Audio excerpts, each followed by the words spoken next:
श्री कृष्ण गोविंद हरे मुरारी नाथ नारायण वासुदेव श्री कृष्ण गोविंद हरे मुरारी नाथ नारायण वासुदेव हे नाथ नारायण वासुदेव हे नाथ नारायण वासुदेव हे नाथ नारायण वासुदेव हे नाथ नारायण वासुदेव श्री कृष्ण गोविंद हरे मुरारी नाथ नारायण वासुदेव हरे राम राम राम हरे हरे हरे कृष्ण कृष्ण कृष्ण हरे हरे हरे राम राम राम हरे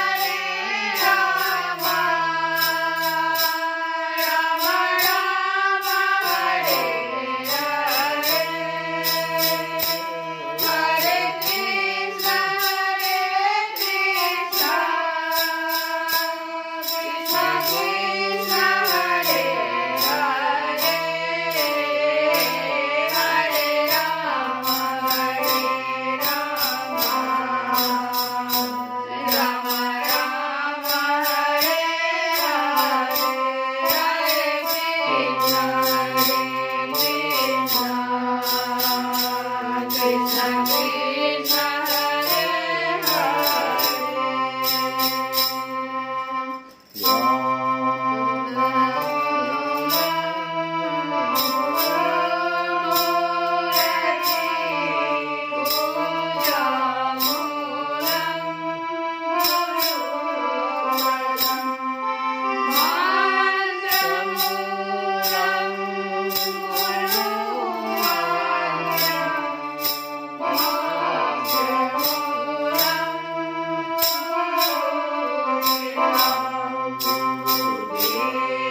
दया करके मुझको अपना लेना मैं शरण पड़ा तेरी चरणों में जगह देना तुम सुख के सागर हो निर्धन के सहारे हो इस तन में समाए हो मुझे प्राणों से प्यारे हो निज नाम जपूते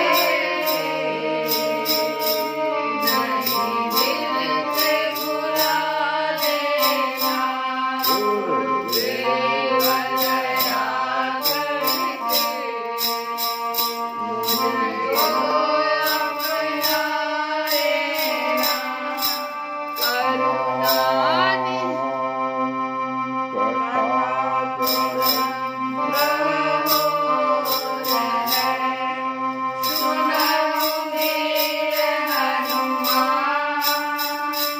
राम लखन जिय जानकी सदा करहु कल्याण जय श्री कृष्ण। हाँ, हम लोग सुन रहे हैं कि राजा चित्रकेतु अपने एक ही लल्ला पुत्र के मृत्यु के कारण बहुत दुखी हो रहे हैं और राजा रानी के इस प्रकार से शोक से अत्यंत संतप्त हो फूट फूट कर रोते हुए देखकर उनके जो अनुगामी स्त्री पुरुष भी हैं वे भी दुखित होकर रो रहे हैं। सारा नगर ही शोक से अचेत सा हो गया है, कोई किसी को ढाढ़स बढ़ाने वाला नहीं है। इसी समय में सुखदेव जी कहते हैं कि परीक्षित राजा चित्रकेतु शोकग्रस्त होकर मुर्दे के समान अपने मृत पुत्र के पास ही पड़े हुए थे। अब महर्षि अंगिरा और देवर्षि नारद उन्हें सुंदर सुंदर उक्तियों से समझाने के लिए आ गए, क्योंकि राजर्षि महर्षि अंगिरा और देवर्षि नारद ने देखा कि ये राजा जो है चित्रकेतु पुत्र शोक के कारण चेतनाहीन हो रहे हैं, तो बड़ी दया आ गई। यही महर्षि अंगिरा ने तो उन्हें पुत्र दिया था, तो उन्हें दया आ गई और देवर्षि नारद के साथ वे लोग आ गए और उन्होंने कहा कि राजेंद्र, जिसके लिए तुम इतना शोक कर रहे हो वह बालक इस जन्म और पहले के जन्मों में तुम्हारा कौन था? उसके तुम कौन थे? वो तुम्हारा कौन था और तुम उसके कौन थे? और अगले जन्मों में भी उसके साथ तुम्हारा क्या संबंध रहेगा? उदाहरण के लिए कहे कि जैसे जल के वेग से बालू के कण, जो बड़ी वो पर्वतों से गिरने वाली नदियां हैं, तो वो जो बड़े वेग से गिरती है तो अपने साथ बालू के कण को भी लेते हुए चलती है, और ऐसा लगता है कि बालू के कण और जल दोनों एक दूसरे से जुड़ते और बिछुड़ते हुए आ रहे हैं। और वैसे ही समय के प्रवाह, इसको समय का प्रवाह है। एक एक शब्द पर ध्यान दो कि प्रवाह प्राणियों का भी मिलन और बिछोह के रूप में होता है। अब जैसे उस जल के साथ बालू का कण कभी साथ साथ जुड़ता हुआ, कभी बालू का कण नीचे बैठ जाता है, जल तो आगे भाग जाता है, तो मिलन और बिछोह होता रहता है। वैसे ही प्राणियों में भी होता है। राजन, जैसे कुछ बीजों से दूसरे बीज उत्पन्न होते और नष्ट हो जाते, वैसे ही भगवान की माया से प्रेरित होकर प्राणियों से अन्य प्राणी उत्पन्न होते और नष्ट हो जाते हैं। राजन, हम, तुम और हम लोगों के साथ इस जगत में जितने भी चराचर प्राणी वर्तमान हैं, वे सब अपने जन्म के पहले नहीं थे और मृत्यु के पश्चात नहीं रहेंगे। इससे सिद्ध है कि इस समय भी उनका अस्तित्व नहीं है। जब पहले भी नहीं थे हम लोग और आगे भी नहीं रहेंगे, तो अभी जो वर्तमान में दिखाई पड़ रहे हैं हम सब एक समूह में, यह भी एक प्रकार का रंगमंच पर होने वाला नाटक का जो पात्र है वही हम लोग हैं। अभी भी हम लोग नहीं, हम लोगों को एक एक पात्र का रोल अदा करने के लिए भगवान ने भेजा है। कोई पुत्र का, कोई माता का, कोई पिता का, है ना। लेकिन आप हैं नहीं वो, आप वास्तव में उसके माँ नहीं हैं। उसमें तो बड़ा सुंदर कथा हम लोग कई बार बोलते हैं कि वो पार्वती जी का बहुत माँ जोर से जब विलाप करने लगी तो नारद जी आए, पूछे किसके लिए रो रहे हो? यह तुम्हारी पुत्री है, ये जगत की जननी है, तुम्हारी भी माँ है। सोचो, इस पर विचार करो। ये कथा जो है विस्तार से हम लोग कई बार इसको सुने हैं, तो वही बात तो यहाँ भी है कि जब जन्म के पहले भी नहीं थे और मृत्यु के पश्चात भी नहीं रहेंगे, तो ये सिद्ध कर देता है कि इस समय भी उनका अस्तित्व नहीं है, क्योंकि सत्य वस्तु तो सब समय एक सी रहती है और भगवान ही समस्त प्राणियों के अधिपति है। उनमें जन्म मृत्यु आदि विकार बिल्कुल नहीं है। उन्हें न किसी की इच्छा है और न अपेक्षा। वे अपने आप परतंत्र प्राणियों की सृष्टि कर लेते हैं और उनके द्वारा अन्य प्राणियों की रचना, पालन तथा संहार करते हैं। ठीक वैसे ही जैसे बच्चे घर घरौंदे खेल खिलौने बना बना कर और उसको तोड़ते फोड़ते रहते हैं, बिगाड़ते रहते हैं। परीक्षित, जैसे एक बीज से दूसरा बीज उत्पन्न होता है, वैसे ही पिता की देह द्वारा माता की देह से पुत्र की देह उत्पन्न हो गया। अब पिता, माता और पुत्र जीव के रूप में देही हैं और बाह्य दृष्टि से केवल शरीर हैं। उनमें देही जीव घट आदि कार्यों में पृथ्वी के समान नित्य है। राजन, जैसे एक ही मृतिका रूप वस्तु में घटत्व आदि जाति और घट आदि व्यक्तियों का विभाग केवल कल्पना मात्र है, उसी प्रकार यह देही और देह का विभाग भी अनादि एवं अविद्या कल्पित है। अनित्य होने के कारण शरीर असत्य है और शरीर असत्य होने के कारण उनके भिन्न भिन्न अभिमानी भी असत्य ही हैं। कोई शरीर लेकर के पिता के रूप में, कोई माता के रूप में, कोई पुत्र भी, सब अभिमान हुआ। वास्तव में तो सब देह है। वही कहते अभिमान जो हो गया। एक तो असत्य है ये शरीर, और उस शरीर असत्य होने का उनमें जो भिन्न भिन्न अभिमानी भी जो हैं वो भी असत्य ही हैं। त्रिकाल बाधित सत्य तो एकमात्र परमात्मा ही है। अतः शोक करना किसी भी प्रकार से उचित नहीं है, यही तो कह रहे हैं। नारद जी ने और अंगिरा ऋषि ने इस प्रकार से जब समझाया तो सुखदेव जी कहते, राजन, जब महर्षि अंगिरा और देवर्षि नारद ने इस प्रकार राजा चित्रकेतु को समझाया बुझाया, तब उन्होंने कुछ धीरज धारण करके शोक से मुरझाए हुए मुख को हाथ से पोंछा और उनसे कहा।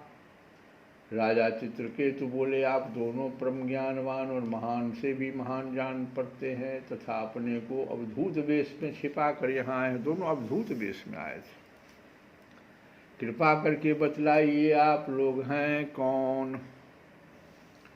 मैं जानता हूँ कि बहुत से भगवान के प्यारे ब्रह्मवेत्ता मेरे जैसे विषयासक्त प्राणियों को उपदेश करने के लिए उन्मत्त का सा वेश बनाकर पृथ्वी पर स्वच्छंद विचरण करते हैं। ये मैं जानता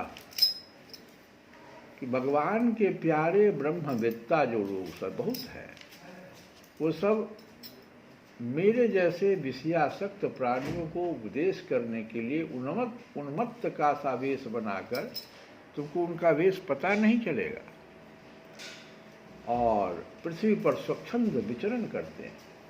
जैसे नाम देखो, सनत कुमार, नारद, ऋभु, अंगिरा तो थे ही वहाँ पर, देवल, असित, अपांतरतम, व्यास, मार्कंडे, गौतम, वशिष्ठ, भगवान परशुराम, कपिल देव, सुखदेव, दुर्वासा, याज्ञवल्क्य, जातुकर्ण्य, आरुणि, रोमस, च्यवन, दत्तात्रेय, आसुरी, पतंजलि, वेदशिरा, बोध्यमुनि, पंचशिरा, हिरण्यनाभ, कौशल्य, श्रुतदेव और ऋतध्वज, ये सब जो है सब ब्रह्मविद्या है। तथा दूसरे सिद्धेश्वर ऋषि मुनि ज्ञान दान करने के लिए पृथ्वी पर विचरते रहते हैं। जितना हम नाम लिया ये सब तो विचरते ही रहते हैं, और दूसरे भी हैं जो सिद्धेश्वर ऋषि मुनि हैं। स्वामियों, मैं विषय भोगों में फंसा हुआ मूढ़ बुद्धि ग्राम्य पशु हूँ। अपने को चित्रकेतु क्या कह रहे हैं कि मैं विषय भोग में फंसा हुआ मूढ़ बुद्धि ग्राम्य पशु हूँ। अपने को मनुष्य भी नहीं कह रहे, पशु हैं, और अज्ञान के घोर अंधकार में डूब रहा हूँ। आप लोग मुझे ज्ञान की ज्योति से प्रकाश के केंद्र में लाइए। महर्षि अंगिरा ने कहा, राजन, जिस समय तुम पुत्र के लिए बहुत लालायित थे, तब मैंने ही तुम्हें पुत्र दिया था। मैं अंगिरा हूँ, और ये जो तुम्हारे सामने खड़े हैं स्वयं ब्रह्मा जी के पुत्र सर्व समर्थ देवर्षि नारद हैं। जब हम लोगों ने देखा कि तुम पुत्र शोक के कारण बहुत ही घने अज्ञान अंधकार में डूब रहे हो, तब सोचा कि तुम भगवान के भक्त हो, शोक करने योग्य नहीं हो। भक्त जब शोक करता है ना, तो सबसे पहले यह सूत्र यहाँ पर हुआ कि सबसे पहले जो जितने भी हम ब्रह्मविद्ता लोगों का नाम लिए, और इसके बाद सिद्धगण ऋषि सब हैं, उनमें से कोई किसी भी रूप में आ जाएंगे, उनको बर्दाश्त नहीं होता है। ये सूत्र हुआ है। भक्त के भगवान भक्त के शोक को देख ही नहीं सकते, चाहे कुछ भी हो जाए। तो जब हम लोगों ने देखा कि तुम पुत्र शोक के कारण बहुत ही घने अज्ञान अंधकार में डूब रहे हो, तब सोचा कि तुम भगवान के भक्त हो, शोक करने योग्य नहीं हो। अतः तुम पर अनुग्रह करने के लिए ही हम दोनों यहाँ आए हैं। राजन, सच्ची बात तो यह है कि जो भगवान और ब्राह्मणों का भक्त है, उसे किसी अवस्था में शोक नहीं करना चाहिए। ये सच्ची बात है। जो भगवान और ब्राह्मणों का भक्त है, आप भगवान के भक्त हैं या ब्राह्मण के भक्त, जो भी हो, ब्रह्मविद्ता, ब्राह्मण माने ब्रह्मविद्ता, उसे किसी अवस्था में शोक नहीं करना चाहिए।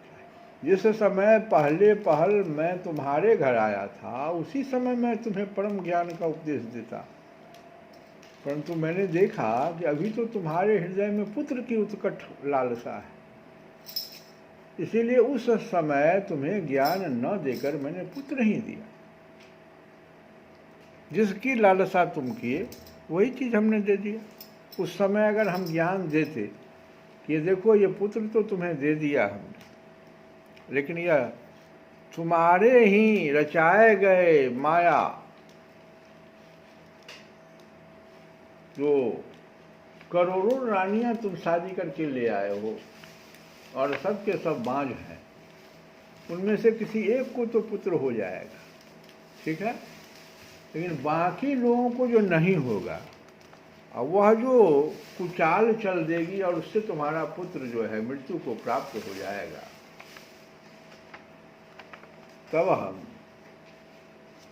तब तुम क्या करोगे? ये तो तुम्हारे द्वारा ये कुचाल रचा हुआ है, हम तो उसमें कहीं नहीं है। तो इतना ज्ञान तो हम तुमको दिए नहीं, सिर्फ तुम पुत्र मांग रहे थे, और तुम जो उसका माया का पूरा संसारिक रचना कर दिए थे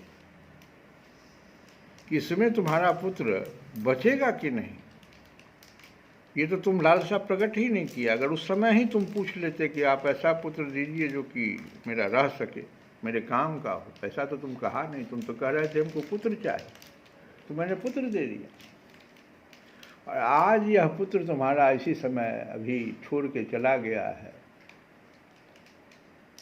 तो तुम इतना शोक में क्यों चले गए हो? यह पुत्र न तुम्हारा कभी था और न तुम पुत्र के थे, आगे भी नहीं होगा।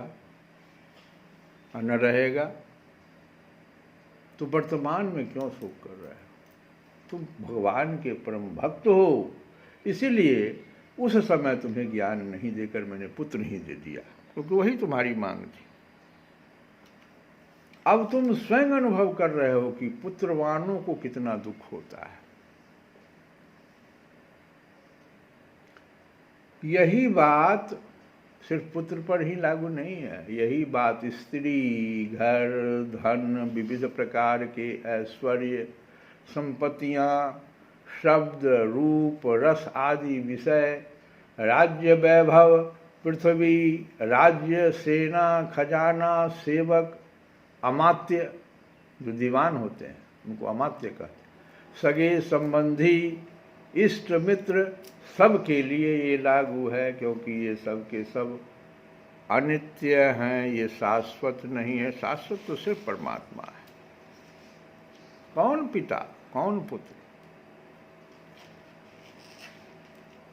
कौन स्त्री, ये सब तो कोई, ये तो शरीर ही अनित्य है। तो फिर शरीर से बना हुआ ये अभिमान है।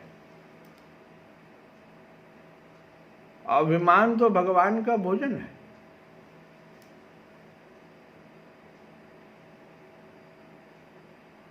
तो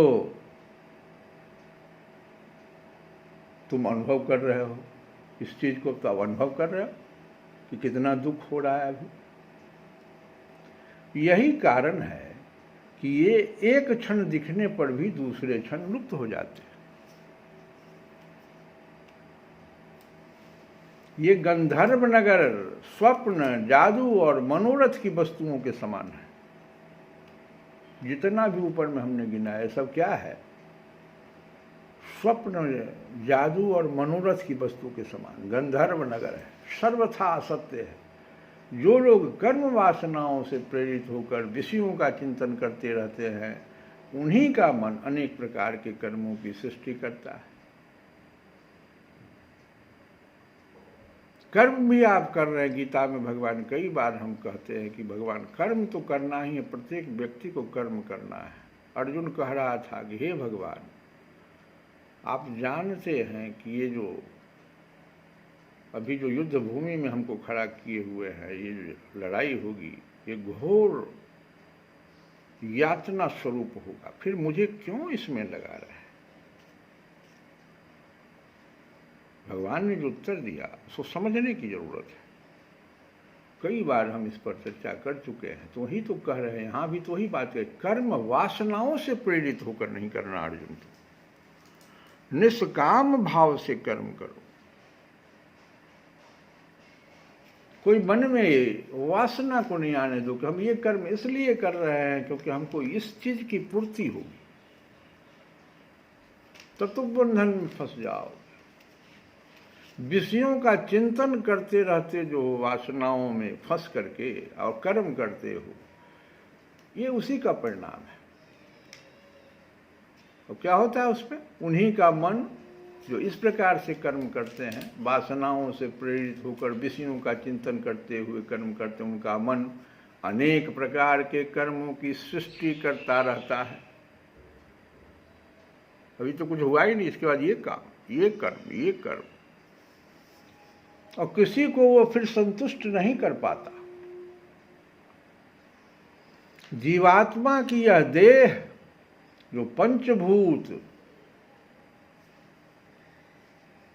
क्षितिजल पावक गगन समीरा, पंच ज्ञानेन्द्रियां और पंच कर्मेंद्रियों का संघात है, यही तो जीवात्मा है। 15 और 5 रूप रस गंध, ये सब जो है 5, 20 और 4 आपके मन बुद्धि चित्त अहंकार, ये 24 तो हैं। और कौन है इसमें? जिसमें बुद्धि आपकी जो है वो व्यभिचारिणी स्त्री है, और आप जो खुद हैं जीव आत्मा, वो पुरुष हैं। और ऐसी व्यभिचारिणी स्त्री के पीछे दिन रात लगे रहते हैं। इन सबको भी लगाए रहते हैं। जबकि भगवान राम ने क्या कहा? साधन धाम मोक्ष के द्वार। ये जो इतना चीज से बना हुआ जो ये शरीर है, जीवात्मा है, ये तो साधन धाम मोक्ष का द्वार है जी। इसको कहाँ लगा दिया तुमने? क्या कर दिया तुमने? जीव को विविध प्रकार के क्लेश और संताप देने वाली कही जाती है। जो लोग इस प्रकार से कर्म वासनाओं से प्रेरित होकर विषयों का चिंतन करते हुए कर्म करते हैं, अब बार बार कर्म करते हैं, वो होता क्या है? विविध प्रकार के क्लेश और संताप देने वाला, चारों तरफ से वो घिर जाता है। इसीलिए नारद जी और अंगिरा ऋषि कहते हैं चित्रकेतु को कि तुम अपने मन को विषयों में भटकने से रोककर शांत करो, स्वस्थ करो, और फिर उस मन के द्वारा, ये सब कुछ तो मन के से हो रहा है जी। तो मन को न समझाओ। मन बुद्धि चित्त अहंकार जो चार ऊपर बैठा, वो भी बैठा हुआ ऊपर, ये सब तो कर्मेंद्रियां, ये सब सारी तो नीचे है। कर्मेंद्रियां तो सबसे नीचे है। मेन तो तुम्हारा मन बुद्धि चित्त अहंकार जो यहाँ पर बैठा हुआ है। इसमें मन जो 11 का 11वां 10 का स्वामी, 5 ज्ञानेंद्रियां 5 कर्मेंद्रियों का स्वामी तो मन पर बैठा हुआ अकेले, और उसको बुद्धि जो है फुसला लेता है, लालच देके अपने तरफ कर लेता है। चलो ना, तुमको हम उस विषय में लगा देते हैं, तुम्हारा उधर तो मन लगता है ना। मन को समझाओ ना, अपने मन को विषयों में भटकने से रोककर शांत करो, स्वस्थ करो।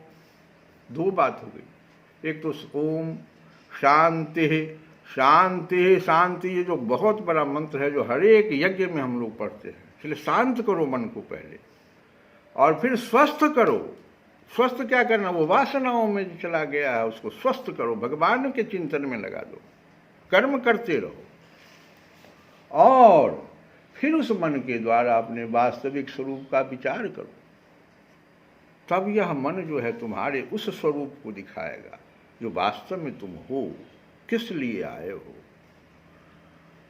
उस स्वरूप को विचार करेगा, और हम द्वैत धाम, द्वैत भ्रम में जो नित्यत्व की बुद्धि छोड़कर परम शांति रूप परमात्मा में जब, तब उसके बाद तब जो है ये द्वैत बुद्धि जो तुम्हारी है, जो भ्रम पैदा कर दिया है बुद्धि, इससे तुम परमात्मा नित्यत्व जो है बुद्धि, जो परम शांति स्वरूप परमात्मा में स्थित हो जाओगे, तुम्हारा मन स्थित हो जाएगा।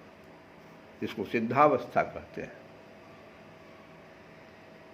देवर्षि नारद ने कहा, ये तो अंगिरा ने कहा, क्योंकि अंगिरा ही तो पुत्र दिए थे चित्रकेतु।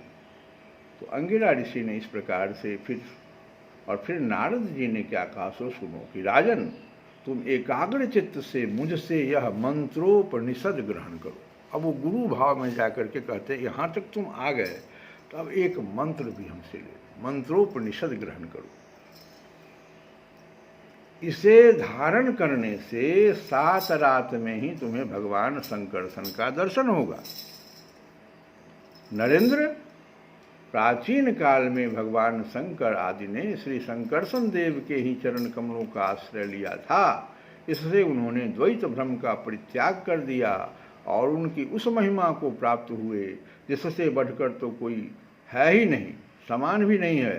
तुम भी बहुत शीघ्र ही भगवान के उसी परम पद को प्राप्त कर लोगे। तो हम लोग एक भजन गा लें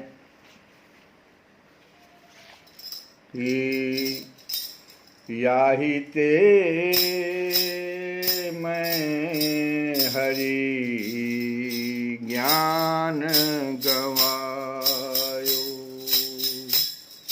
याहि ते मैं हरि ज्ञान गवायो।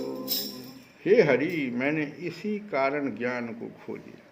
तुलसी बाबा कह रहे हैं विनय पत्रिका, कि याहि ते मैं हरि ज्ञान गवायो, परिहरि हृदय कमल रघुनाथ ही बाहर फिरत विकल भयो धायो, यही ते मैं हरि ज्ञान गवा। मैंने, हे भगवान, मैंने इसी कारण ज्ञान को खो दिया कि जो मैं अपने हृदय कमल में विराजित आपको छोड़कर, जो अभी अभी हम कथा में सुने कि मन को तो पहले द्वैत भाव से हटाओ। हृदय में तो भगवान बैठे हुए हैं, तो हृदय कमल में विराजित आपको छोड़कर और सुख के लिए व्याकुल होकर बाहर इधर उधर के अनेक साधनों में भटकता फिरा, याही ते मैं हरि ज्ञान गवा। आगे बाबा कहते हैं कि ज्यों कुरंग निजय अंग रुचिर मद, अतिमतिहीन मरम नहीं पायो, खोजत गिरि तरु लता भूमि बिल, परम सुगंध कहाँ ते आयो, यही ते मैं हरि ज्ञान गवा। अब देखो बड़ा बढ़िया उदाहरण है। कहते हैं बाबा की जैसे अत्यंत बुद्धिहीन हरिण अपने ही शरीर में सुंदर कस्तूरी होने पर भी उसका भेद नहीं जानता, और पहाड़ पेड़ लता पृथ्वी और बीलों में ढूंढता फिरता है। खोजत गिरि तरु लता भूमि बिल, अपरम सुगंध कहाँ ते पायो। कहाँ से मिलेगा भाई वो जो परम सुगंध है? एक सुगंध होता है, एक परम सुगंध होता है। अपने ही शरीर में सुंदर कस्तूरी होने पर भी उसका भेद नहीं जानता, ढूंढता फिरता है। और यह श्रेष्ठ सुगंध कहाँ से आ रही है? वह हालत, यही हालत हमारी भी है। सुख स्वरूप स्वामी के हृदय में रहने पर भी मैं बाहर ढूंढ रहा हूँ। ज्यों सर बिमल बारी परिपूरन,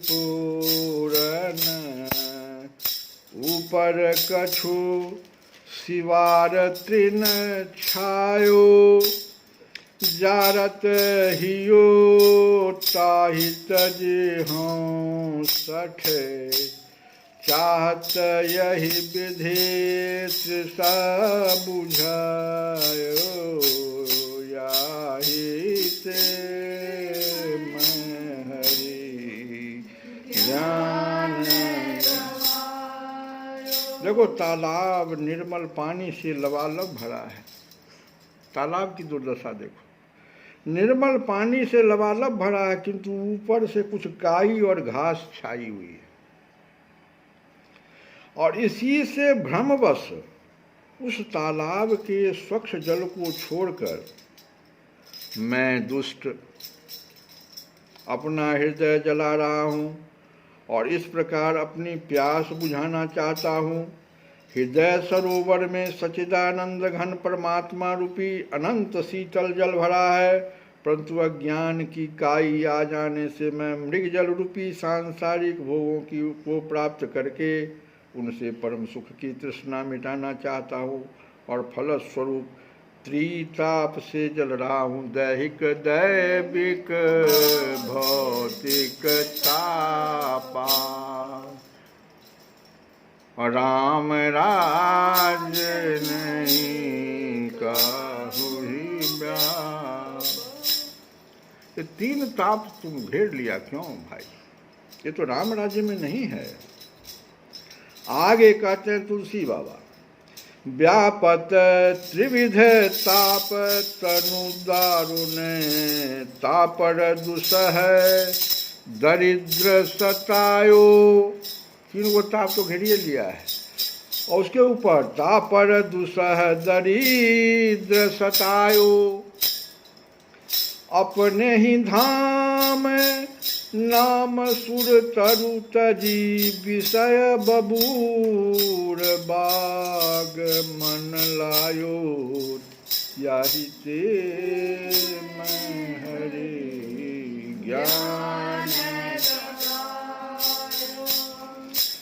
एक तो वैसे ही शरीर में दारुण त्रिविध ताप व्याप्त है और उसके ऊपर यह साधन धन के अभाव की असहनीय दरिद्रता सता रही है। दो प्रकार की दरिद्रता की चर्चा कर रहे हैं। एक तो धन की दरिद्रता तो है ही, साधन भी हम नहीं, साधन धाम मोक्ष का साधन भी नहीं जानते आपके पास आने का प्रभु। आप तो मेरे हृदय कमल में हैं, साधन ही नहीं प्राप्त है। गुरु से जो प्राप्त हुआ है वही तो साधन है। तो दोनों तरह के अभाव की असहनीय दरिद्रता सता रही है। मैं कैसा महान मूर्ख हूँ कि अपने ही हृदय रूपी घर में भगवन नाम रूपी मन चाहा फल देने वाला जो कल्प वृक्ष है उसे छोड़कर मैंने विषय रूपी बबूल के बाग में अपना मन लगा रखा है। बबूल के बाग में क्या मिलेगा हमको? दुख रूपी कांटा मिलेगा, उसके सिवाय और क्या मिल सकता है? तो हम हीन कर लिए हैं। और अंत में तुलसी बाबा कहते हैं कि तुम सम ज्ञान निधान मोहि सम, तुम सम ज्ञान निधान। भगवान को कहते हैं आपके समान ज्ञान निधान। अब मोहि सम मूढ़, अब मेरे समान मूर्ख। न आन पुराण निगायो, कहीं कोई शास्त्र में भी ऐसा भजन नहीं है जिस पर भजन हो रहा हो। अरे मूढ़ हम है ना, मोहि सम मूढ़ तुम सम ज्ञान निधान। तो तुलसीदास प्रभु यह विचार जिए। अब कैसे होगा तब? ये तुलसी बाबा विचार करके कहते हैं अपने हृदय में कि तुलसीदास प्रभु यह विचारी जिए, कीजई नाथ उचित मन भायो। आयाहि ते मैं हरि जन्म लायो। श्री राम जय राम जय जय राम, श्री राम जय राम जय जय राम, श्री राम जय राम जय जय राम, श्री राम जय राम जय जय राम, श्री राम जय राम जय जय राम, श्री राम जय राम जय जय राम, श्री राम जय राम जय जय राम। श्री कृष्ण गोविंद हरे मुरारे, हे नाथ नारायण